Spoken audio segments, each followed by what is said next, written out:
10ویں پارے کا آغاز ہے۔ ارشاد فرمایا وَاعْلَمُوا أَنَّمَا غَنِمْتُم مِّن شَيْءٍ، اور تم خوب جان لو کہ غنیمت جو تم پاؤ، چاہے وہ کوئی بھی چیز ہو، تھوڑی ہو یا زیادہ، فَأَنَّ لِلَّهِ خُمُسَهُ، تو اس غنیمت میں سے 5واں حصہ اللہ کے لیے ہے، وَلِلرَّسُولِ، اور رسول صلی اللہ علیہ وسلم کے لیے ہے، وَلِذِي الْقُرْبَى، اور حضور کے مسلمان رشتہ داروں کے لیے ہے، وَالْيَتَامَى، اور یتیموں کے لیے ہے، وَالْمَسَاكِينِ وَابْنِ السَّبِيلِ، اور غریبوں اور مسافروں کے لیے یہ حصہ ہے۔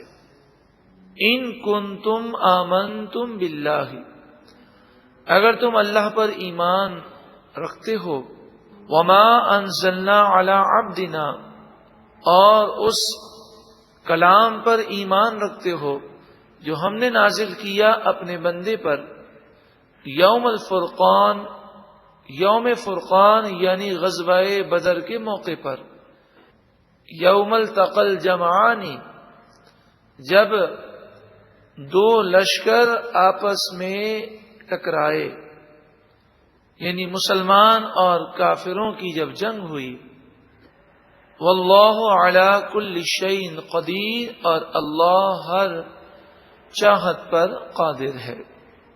اس آیت کریمہ میں مال غنیمت کے لیے یہ قاعدہ مقرر کیا گیا کہ مال غنیمت کے 5 حصے کیے جائیں گے، 4 حصے مجاہدین میں برابر برابر تقسیم کیے جائیں گے، اور 1 حصہ یعنی پورے مال غنیمت میں سے 80% مجاہدین میں تقسیم ہوگا، اور 20% جو کہ کل کا 5واں حصہ ہے وہ اس طرح تقسیم ہوگا کہ اس کے پھر 5 حصے کیے جائیں گے۔ 1 حصہ رسول اللہ صلی اللہ علیہ وآلہ وسلم کی خدمت میں پیش کیا جائے گا، 1 حصہ حضور کے رشتہ داروں، جو مسلمان رشتہ دار ہیں، انہیں پیش کیا جائے گا، اور باقی 3 حصے یتیموں، غریبوں اور مسافروں میں تقسیم کیے جائیں گے۔ اس طرح اگر کل کا اندازہ لگائیں تو کل مال میں سے 20% یہ 5واں حصہ ہے، اور 5ویں حصے میں سے پھر 1 حصہ حضور کی خدمت میں، یعنی کل مال میں سے 4% حضور کی بارگاہ میں، 4% حضور کے مسلمان رشتہ داروں کی بارگاہ میں، اور باقی 12% یتیموں، غریبوں اور مسافروں میں تقسیم کیا جائے گا۔ یہ مال غنیمت کی تقسیم ہے۔ اس طرح 20% حصہ تقسیم ہو جائے گا تو 80% حصہ مجاہدین میں تقسیم ہوگا۔ رسول اللہ صلی اللہ علیہ وآلہ وسلم کے پردہ ظاہری کے بعد اب جو 20% حصہ ہے یہ کل کا کل غریبوں میں، یتیموں میں اور مسافروں میں تقسیم ہو جاتا ہے۔ حضور کے وصال ظاہری کے بعد اب حضور کے مسلمان رشتہ دار اور حضور کے قریبی جو لوگ ہیں ان میں یہ حصہ اب تقسیم نہیں ہوتا۔ اس پر تمام صحابہ کرام کا اجماع ہے کہ یہ مال غنیمت سے 20% حصہ پورے کا پورا غریبوں میں، یتیموں میں، مسکینوں میں اور مسافروں میں تقسیم کر دیا جائے گا۔ یہ تقسیم کرنا تم پر لازم ہے اگر تم اللہ پر ایمان رکھتے ہو، اور فرمایا اگر تم ایمان رکھتے ہو اس کلام پر اور اس فتح پر جو اللہ نے غزوہ بدر پر نازل فرمائے، وہ موقع جسے یوم الفرقان کہا گیا۔ فرقان کے معنی حق اور باطل میں فرق کرنے والا، یہ وہ دن ہے جس نے حق اور باطل میں فرق کر دیا اور حق کو واضح کر دیا۔ پھر آخر میں فرمایا واللہ علی کل شیء قدیر، اور اللہ ہر چاہت پر قادر ہے۔ وہ جو حکم فرمائے اس حکم پر ہمیں ایمان لانا اور اس پر عمل کرنا لازمی ہے۔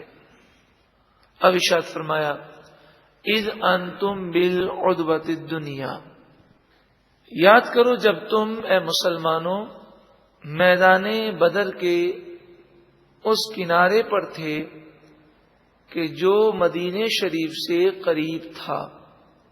عدوہ کنارے کو کہتے ہیں، دنیا مانے قریبی.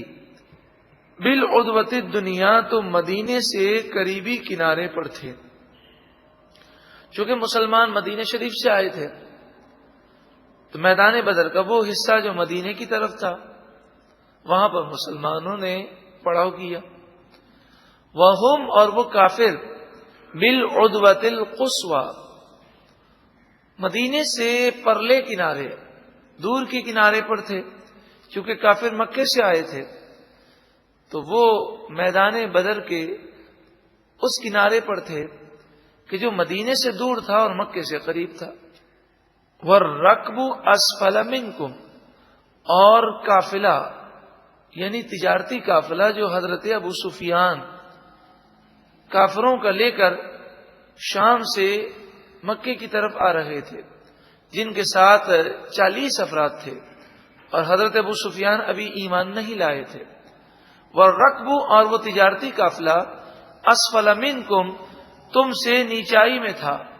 تو ابو سفیان اپنے قافلے کو ساحل سمندر سے نیچائی میں اتار کر وہ وہاں سے مکے کی طرف گھما کے لے گئے، اور مسلمان مدینہ شریف سے نکلے، بدر کے مقام پر پہنچے تو سامنے انہوں نے کافروں کے لشکر کو دیکھا. تو مسلمان نکلے تھے ابو سفیان کے تجارتی قافلے کو پکڑنے کے لیے، اور وہ تو روانہ ہو گیا اور سامنے مقابلہ ہوا کافروں کے لشکر سے جن کی تعداد 1000 تھی.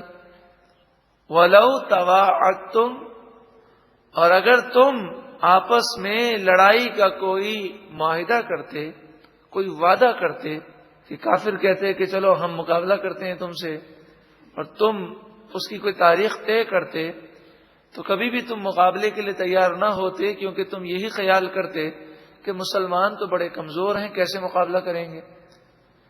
لَاخْتَلَفْتُمْ فِي الْمِيعَادِ، ضرور تم مقررہ مدت میں اختلاف کر دیتے اور اس مدت کو تم میدان میں نہ پہنچ سکتے.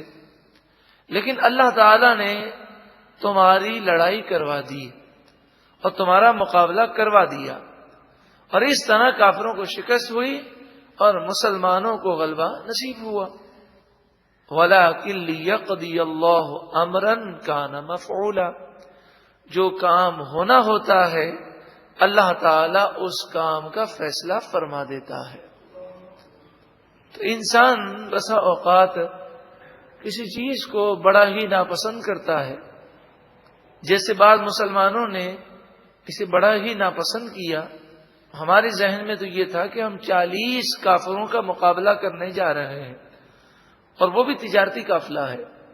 لیکن ہم باہر نکلے اور راستے میں ہمیں یہ معلوم ہوا کہ اب ہماری جنگ 1000 کے لشکر سے ہوگی، جو تجارتی قافلہ نہیں بلکہ فوجی لشکر ہے، اور جو ہر طرح سے اسلحے سے لیس ہے، جن کا مقابلہ ہمیں 1000 تلواروں کا مقابلہ ہمیں 8 تلواروں سے کرنا ہے. تو بظاہر یہ مشکل امر محسوس ہوا، لیکن اللہ تبارک و تعالی کی حکمتیں اور اس کی مصلحتیں کہ اس نے یہ مقابلہ مسلمانوں کا کروا دیا اور مسلمانوں کو فتح دے دی. ہمیشہ کے لیے کافروں کا روب و دبدبا جاتا رہا. لِيَهْلِكَ مَنْ هَلَكَ عَنْ بَيِّنَةٍ، یہ اس لیے فرمایا تاکہ جو ہلاک ہو تو وہ دلیل کو دیکھ کر ہلاک ہو جائے. یعنی جو اب کافر بنے گا تو اسے ہم کہیں گے کہ روشن دلیل دیکھنے کے باوجود اب کافر ہے. اب کفر کے لیے کوئی عذر باقی نہ رہا، اس نے معجزات کو اپنی آنکھوں سے دیکھ لیا. وَيَحْيَا مَنْ حَيَّ عَنْ بَيِّنَةٍ، اور جو زندہ ہو وہ دلیل کو دیکھنے کے بعد زندہ رہے. یعنی جو مومن ہے وہ زندہ ہے، زندگی سے مراد مومن ہے.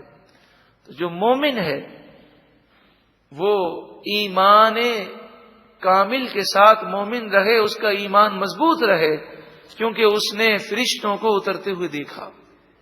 وَإِنَّ اللَّهَ لَسَمِيعٌ عَلِيمٌ، اور بے شک اللہ ضرور سننے والا، علم والا ہے۔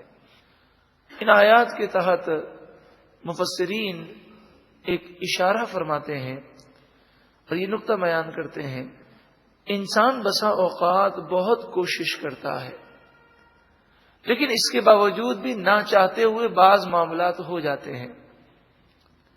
تو کبھی کبھی ایسا بھی ہوتا ہے کہ اس میں ہمارے لیے بہتری ہوتی ہے۔ بندے کو اللہ پر بھروسہ کرنا چاہیے اور اسی کی بارگاہ میں جھکا رہنا چاہیے۔ رب العالمین کرم فرمائے گا تو ان کاموں میں اس کے لیے بہتری ہو جائے گی۔ اِذْ يُرِيكَهُمُ اللَّهُ فِي مَنَامِكَ قَلِيلًا، اور یاد کرو اے محبوب صلی اللہ علیہ وسلم، جب اللہ نے آپ کو کافروں کی تعداد خواب میں قلیل دکھائی۔ نبی اکرم صلی اللہ علیہ وآلہ وسلم نے صحابہ کرام کو خواب میں بیان کیا کہ مجھے کافروں کی تعداد خواب میں بہت قلیل دکھائی گئی۔ تو صحابہ کرام کے جوش اور ولولے بلند ہو گئے، ان کی ہمت آ گئی، اور انہوں نے یہ اس خواب کی تعبیر لی، اور اس خواب کی یہی تعبیر تھی کہ کافر مغلوب ہو جائیں گے اور مسلمان فتح ہو جائیں گے۔ نبی اکرم صلی اللہ علیہ وآلہ وسلم کے اس خواب کی یہ تعبیر صحابہ کرام نے سمجھی، اور یہی اس خواب کی تعبیر بھی تھی۔ دوسری بات یہ ہے کہ خواب کے اندر نبی اکرم صلی اللہ علیہ وآلہ وسلم کو جو کافر دکھائے گئے یہ قلیل اس لیے بھی تھے کہ غزوہ بدر میں جو کافر آئے تھے ان میں سے 70 کافر مر گئے جو وہیں قتل ہو گئے، اور اس کے علاوہ 930 کافروں میں سے اکثر بعد میں ایمان لے آئے۔ تو یہ قلیل وہی تھے کہ جو کفر کی موت مرنا ان کی تقدیر میں لکھا تھا، اور جو ایمان لانے والے نہ تھے حضور کو وہ دکھائے گئے کہ یہ کافر ہیں اور یہ کافر ہی رہیں گے۔ وَلَوْ أَرَاكَهُمْ كَثِيرًا، اور اگر اللہ آپ کو وہ کافر زیادہ دکھاتا، لَفَشِلْتُمْ، ضرور اے مسلمانوں تم بزدلی دکھاتے، تم پر خوف طاری ہو جاتا۔ وَلَتَنَازَعْتُمْ فِي الْأَمْرِ، اور ضرور تم اپنے معاملے میں جھگڑا کرتے اور جنگ کرنے نہ کرنے میں اختلاف کرتے۔ وَلَكِنَّ اللَّهَ سَلَّمَ، لیکن اللہ نے تمہیں اختلاف سے محفوظ فرما دیا۔ إِنَّهُ عَلِيمٌ بِذَاتِ الصُّدُورِ، بے شک اللہ سینوں کی باتوں کو خوب جاننے والا ہے۔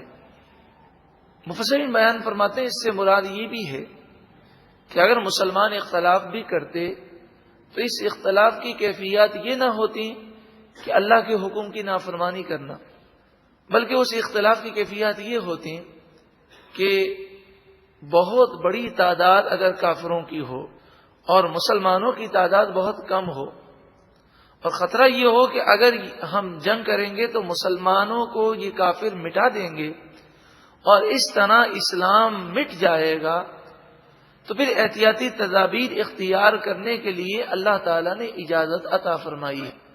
تو یہ اختلاف ہوتا کہ بعض مسلمان کہتے کہ ہم ان سے لڑیں گے تو یہ تو ہمیں مٹا دیں گے، اور جب ہم مٹ جائیں گے تو مدینے کی ریاست ختم ہو جائے گی، اور اس طرح اسلام ابھی ابتدائی مراحل میں ہے، کافر اسے ختم کرنے کے لیے کامیاب ہو جائیں گے، تو لہٰذا ہم کوئی دوسری حکمت عملی اختیار کریں۔ تو اس طرح یہ اختلاف ہوتا اور پھر جنگ کا فیصلہ ہوتا، تو پھر شاید کسی کے دل میں یہ خیال آتا کہ یہ فیصلہ ہمارے لیے نقصان دہ ہے، اور ان کے حوصلے پست ہو جاتے۔ اللہ تبارک و تعالی نے ان کے حوصلوں کو بلند کر دیا، اور اس خواب کی تعبیر کو انہوں نے یہی سمجھ لیا کہ ہمیں فتح ہوگی، اور ان کے دل سے خوف جاتا رہا۔ ارشاد فرمایا وَإِذْ، اور یاد کرو، یُرِیکُمُوہُم، اللہ نے ان کافروں کو تمہیں دکھایا، تم نے ان کافروں کو دیکھا، اِذِ الْتَقَیْتُمْ، جب تمہارا مقابلہ شروع ہوا، فِی أَعْیُنِکُمْ قَلِیلًا، تم نے اپنی آنکھوں میں ان کافروں کو تھوڑا دیکھا۔ جب جنگ شروع ہونے لگی تو حضرت عبداللہ بن مسعود کہتے ہیں کہ مجھے بڑی حیرت ہوئی کہ یہ کافر تو شور مچاتے ہیں، ہماری تعداد بہت زیادہ ہے، یہ تو بہت کم لگتے ہیں۔ تو حضرت عبداللہ بن مسعود رضی اللہ تعالیٰ عنہ کہتے ہیں کہ میں نے خیال کیا کہ میری آنکھوں کا دھوکہ ہے۔ اپنے برابر والے سے پوچھا کہ ان کی تعداد کتنی تجھے محسوس ہوتی ہے؟ تو برابر والے نے کہا کہ مجھے لگتا ہے کہ یہ 70 افراد ہیں۔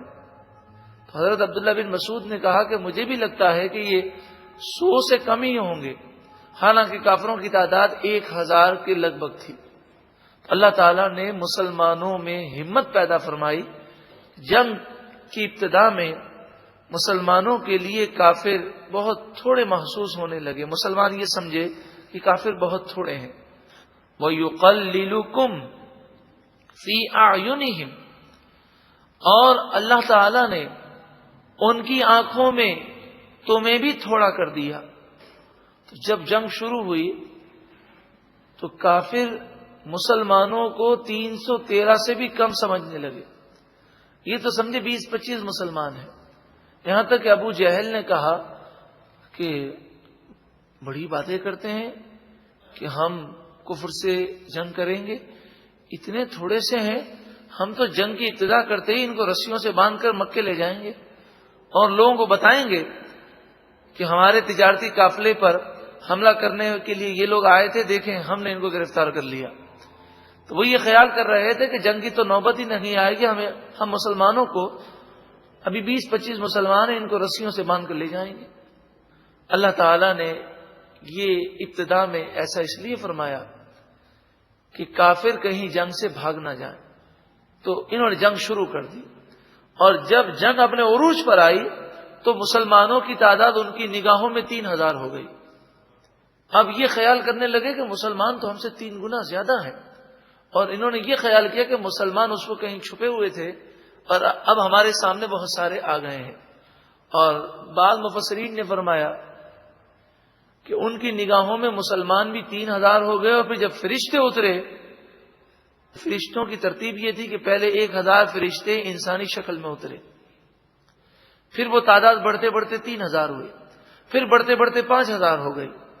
تو 5000 فرشتوں کی تعداد اور 3000 وہ مسلمان لگ رہے تھے، تو وہ دیکھ رہے تھے، وہ سمجھ رہے تھے کہ جیسے گویا کہ چاروں طرف سے مسلمان اس لشکر میں شامل ہوتے جا رہے ہیں، اور جیسے جیسے وقت گزرتا گیا ان کے حوصلے پست ہوتے گئے، اور جب نبی اکرم صلی اللہ علیہ وآلہ وسلم نے اپنی مٹھی مبارک میں مٹی کو لے کر آپ نے ان کی طرف پھینکا تو ان پر ایسا روب طاری ہوا کہ ان کے ہاتھوں سے تلواریں چھوٹنے لگیں اور یہ بھاگنے لگے۔ لِيَقْضِيَ اللَّهُ أَمْرًا كَانَ مَفْعُولًا، ایسا اس لیے ہوا کہ جو کام ہونا ہوتا ہے اللہ تعالی اس کام کا فیصلہ فرما دیتا ہے۔ تو یہ جنگ ہونی تھی تو اللہ تعالیٰ نے دونوں طرف سے ابتدا میں ایسا دونوں کے لیے کر دیا کہ وہ سمجھے کہ یہ لوگ بہت کم ہیں، اور پھر جب جنگ شروع ہو گئی تو مسلمانوں کے حوصلے بڑھتے گئے اور کافروں کے حوصلے پست ہوتے گئے۔ وَإِلَى اللَّهِ تُرْجَعُ الْأُمُورُ، اور اللہ ہی کی طرف تمام معاملات لوٹائے جاتے ہیں۔ معنی یہ ہے کہ جو اللہ چاہے وہی ہوتا ہے، اللہ تبارک و تعالی کوئی کام کرنا چاہے تو کوئی اسے روک نہیں سکتا۔